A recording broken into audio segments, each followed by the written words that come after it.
Mos e hidhni ujin e vezëve të zjera, por hidheni në vazo dhe shikoni çfarë ndodh. Kur zjeni vezët në të ardhmen, mos e derni ujin në të cilën keni zjerë.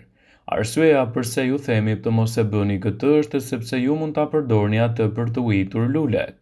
Ky ujë mund të përdoret as më pak dhe as më shumë për bimët tuaja. Gjithsesi, bimët e duan kalciumin, dhe në ujë ku keni zjerë vezët ka shumë kalcium. Por pse është i rëndësishëm kalciumi tek bimët? E dim që uji në të cilën është zjerë pasta mund të përdoret në përgatitjen e gjedrave, mirë po çfarë të bëjmë kur i zjejmë vezët? Kur zjeni vezët, ujin që ka mbetur e shtoni te bimët tuaja.